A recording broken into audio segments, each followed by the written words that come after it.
उसने अपने चेहरे को पूरी तरह शांत रखा, क्योंकि अब वह ये दिखाने में माहिर हो चुकी थी कि उसे कुछ भी दिखाई नहीं देता। जब कक्षाएं फिर से शुरू हुईं, तो फरहान सर ने सबसे पहले सबा का नाम पुकारा और कक्षा की बाकी लड़कियों ने तुरंत मजाक में कहा, सर, हमारे नाम भी याद रखिए।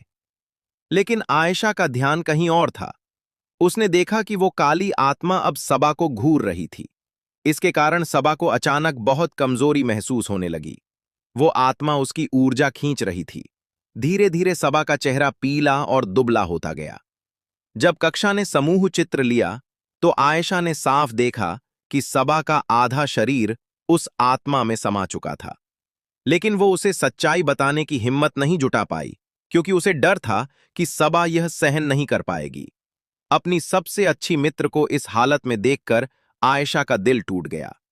आखिरी उपाय के रूप में वो सबा को फिर से मंदिर ले गई, उम्मीद करते हुए कि प्रार्थना से आत्मा फिर दूर हो जाएगी, जैसे पहले हुई थी। सबा ने सच्चे मन से प्रार्थना की, लेकिन इस बार कुछ भी नहीं हुआ। मंदिर की पवित्र शक्ति अब उस तक नहीं पहुंच रही थी। आयशा समझ गई कि अब स्थिति उसके नियंत्रण से बाहर हो चुकी है। सबा की हालत और बिगड़ती गई। उसका व्यवहार चिड़चिड़ा और गुस्सैल हो गया। वो आयशा की कोई बात सुनने को तैयार नहीं थी। एक दिन गुस्से में उसने आयशा को जोर से धक्का दिया, जिससे वो जमीन पर गिर गई और बिना पीछे देखे वहां से चली गई। उस शाम आयशा पूरी तरह टूट चुकी थी। उसे समझ नहीं आ रहा था कि अपनी मित्र को कैसे बचाए। तभी पहले वाला छोटा भूत फिर से उसके सामने आ गया। घबराकर उसने अपना फोन उठा लिया और व्यस्त होने का नाटक करने लगी, जबकि उसके हाथ कांप रहे थे और आंखों से आंसू बह रहे थे। अगली सुबह आयशा को याद आया कि सबा हाल ही में बहुत अधिक मात्रा में खाना खा रही थी। उसने कई प्रकार के व्यंजन बनाए, एक बड़ा डिब्बा भरकर तैयार किया और विद्यालय की ओर चल पड़ी। उसने हर जगह सबा को ढूंढा, लेकिन वो कहीं भी नहीं मिली। तभी फरहान सर कक्षा में आए और घोषणा की कि सबा बहुत बीमार है और कुछ दिनों तक घर पर आराम करेगी। आयशा ने तुरंत सबा की मां को फोन किया और उसे पता चला कि स्थिति उसकी कल्पना से कहीं अधिक गंभीर है। उसे समझ आ गया कि इसके पीछे कौन है। वो सीधी जारा के पास दौड़ी। इस बार आयशा ने कोई दिखावा नहीं किया और साफ साफ सच बता दिया कि वो आत्माओं को देख सकती है। जारा ने स्थिति की गंभीरता समझते हुए उसे एक महत्वपूर्ण बात बताई। सबा ऐसी व्यक्ति थी जिसकी ओर आत्माएं स्वाभाविक रूप से आकर्षित होती थीं। जितना अधिक सबा खाती, उतनी ही अधिक ऊर्जा वो आत्मा उसके शरीर से खींच लेती, जिससे वो स्वयं अधिक शक्तिशाली होती जाती और सबा धीरे धीरे कमजोर होती जाती। आयशा, जारा और फाद तीनों ने मिलकर दूर से फरहान सर पर नजर रखना शुरू किया। फाद ने बताया कि शिक्षक के साथ जुड़ी वो काली छाया कोई साधारण आत्मा नहीं है। जारा ने अपनी आंखें बंद कीं और उस आत्मा के अतीत को जानने की कोशिश की। कुछ क्षण बाद उसने कहा, यह कोई सामान्य भूत नहीं है, ये एक जीवित आत्मा है। एक ऐसी स्त्री की आत्मा जो कभी फरहान सर के बहुत करीब थी। वो उन्हें छोड़ नहीं पा रही, इसलिए हर जगह उनका पीछा करती है। जारा ने यह भी बताया कि सबसे डरावनी बात यह है कि यदि कोई लड़की फरहान सर के पास आती है, तो ये आत्मा उसे बहुत कष्ट देती है। ठीक यही सबा के साथ हुआ था। इसके बाद जारा ने अपनी जेब से एक ताबीज निकाला और आयशा को देते हुए कहा कि इसमें उस आत्मा को उसके स्थान पर वापस भेजने की शक्ति है, लेकिन इसे चुपचाप फरहान सर के कपड़ों पर लगाना होगा। आयशा ने बहुत साहस जुटाकर ऐसा कर भी दिया। उसी समय जारा ने हाथ जोड़कर मंत्र जपना शुरू किया, लेकिन सबकी हैरानी के लिए उस आत्मा पर कोई असर नहीं हुआ। वो पहले की तरह ही फरहान सर से चिपकी रही। तीनों के बीच सन्नाटा छा गया। स्थिति अब और भी जटिल हो चुकी थी।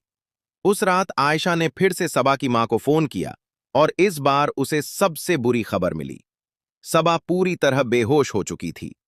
उसी समय अस्पताल में उनकी पुरानी अध्यापिका रहाना मैडम भी थीं, जो सबा से मिलने आई थीं। ये सुनकर आयशा ने उन्हें सब कुछ सच सच बता दिया। रहाना मैडम ने ध्यान से सुना और फिर बोली, फरहान और मैं साथ में बड़े हुए हैं। उनकी मां बहुत ज्यादा नियंत्रण रखने वाली थी। वो उन्हें कभी अकेले कहीं जाने नहीं देती थीं। वो उन्हें बचपन में नाचने, गाने या खुश रहने तक नहीं देती थीं। ये सुनते ही फाद ने पूरी बात समझ ली। फरहान सर के साथ जुड़ी वो काली आत्मा उनकी अपनी मां की आत्मा थी। रहाना मैडम हैरान रह गईं। उन्होंने कहा कि अगर वो उनकी मां की आत्मा है तो वो सामान्य होनी चाहिए, क्योंकि उनकी मृत्यु कई वर्ष पहले हो चुकी थी। लेकिन फाद ने समझाया, जीवन में भी फरहान की मां उन्हें अत्यधिक नियंत्रित करती थी और मृत्यु के बाद भी उनका स्वभाव नहीं बदला। वो आत्मा एक शोकग्रस्त मां से बदलकर एक अभिशाप बन चुकी है। वो सबा की ऊर्जा खींच रही है ताकि स्वयं मजबूत बन सके और हमेशा फरहान से जुड़ी रह सके। अब सबा को बचाने का केवल एक ही तरीका था, फरहान सर की मां की आत्मा को उनसे पूरी तरह अलग करना। जारा तुरंत कुछ करने के लिए आगे बढ़ी, लेकिन फाद ने उसे रोक लिया। उसने कहा, यह कोई साधारण आत्मा नहीं है, इसे हटाने के लिए दिव्य शक्ति की आवश्यकता होगी। तभी आयशा को याद आया कि पहली बार जब सबा ने मंदिर में प्रार्थना की थी तो उसे कुछ राहत मिली थी, लेकिन दूसरी बार रात में कुछ भी असर नहीं हुआ था। फाद ने पूछा कि दोनों बार वो किस समय मंदिर गई थी। आयशा ने बताया, पहली बार दिन में और दूसरी बार रात में। फाद ने कहा, यही कारण है, सूर्यास्त के बाद देवता विश्राम करते हैं, रात की प्रार्थना उन तक नहीं पहुंचती। सबा को बचाने के लिए हमें दोपहर में मंदिर जाना होगा। समस्या यह थी कि सूर्यास्त बहुत जल्द होने वाला था। अगर वे थोड़ी भी देर करते तो बहुत देर हो जाती। आयशा ने तुरंत एक योजना बनाई। उसने जानबूझकर भूतिया घर की कुछ सजावट खराब कर दी। फिर फरहान सर के पास जाकर कहा कि कुछ आवश्यक सामान तुरंत बाजार से लाना होगा, वरना अगले दिन का पूरा कार्यक्रम बिगड़ जाएगा। फरहान सर को किसी भी प्रकार का संदेह नहीं हुआ और उन्होंने तुरंत सहमति दे दी। उधर रहाना मैडम चुपचाप बैठी अतीत को याद कर रही थीं। उन्हें याद आया कि जब फरहान के पिता ने उनकी मां को छोड़ दिया था तब वो पूरी तरह टूट गई थीं।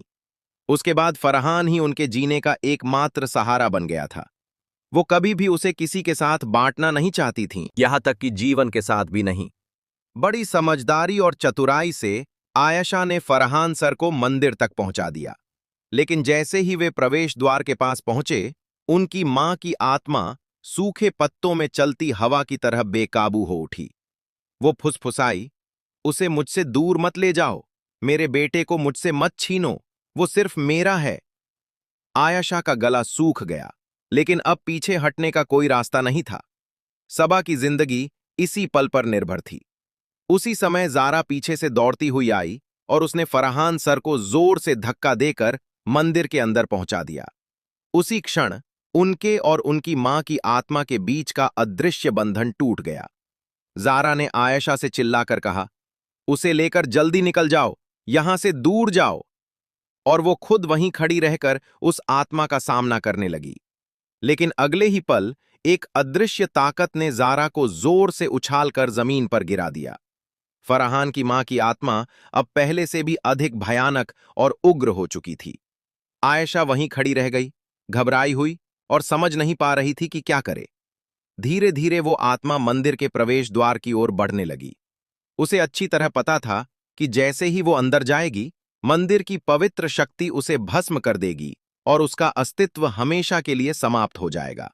फिर भी वो अपने बेटे को छोड़ नहीं पा रही थी, क्योंकि फरहान ही उसके लिए सब कुछ था। लेकिन जैसे ही वो आत्मा मंदिर के अंदर पहुंची, वहां की दिव्य शक्ति ने उसे घेर लिया। उसकी अंधकारमय शक्ति जलने लगी और जो बचा वो शुद्ध होने लगा। उसका भयानक रूप धीरे धीरे मिट गया और उसकी जगह एक साधारण मां का रूप सामने आ गया। प्रेम भरी आवाज में उसने फरहान की ओर देखा और कहा, तुम सिर्फ मेरे हो, हमेशा मेरे साथ रहना, किसी और की मत सुनना, सिर्फ मेरी सुनना। यह देखकर फरहान को अपने बचपन का भारी बोझ फिर से महसूस होने लगा। लेकिन तभी आयशा ने धीरे से कहा, सर, ऊपर देखिए, धुआं आसमान की ओर उठ रहा है। गहरी सांस लीजिए, मजबूत बनिए, चाहे कुछ भी महसूस हो, पीछे मत देखिए। और उसी क्षण उनकी मां की आत्मा धुएं और राख में बदलकर हवा में उड़ गई, हमेशा के लिए समाप्त। कुछ दिनों बाद सबा पूरी तरह ठीक हो गई। उसके चेहरे की पीली रंगत गायब हो गई और उसकी चमक व ऊर्जा वापस आ गई, जैसे वो किसी लंबे और अजीब अवकाश से लौट कर आई हो। जब आयशा ने उसके ठीक होने की खबर सुनी तो उसकी आंखों में खुशी के आंसू भर आए। पिछले कई हफ्तों से जो डर और तनाव उसके भीतर जमा था, वो एक पल में खत्म हो गया। और बहुत लंबे समय बाद पहली बार आयशा के चेहरे पर एक सच्ची मुस्कान आई।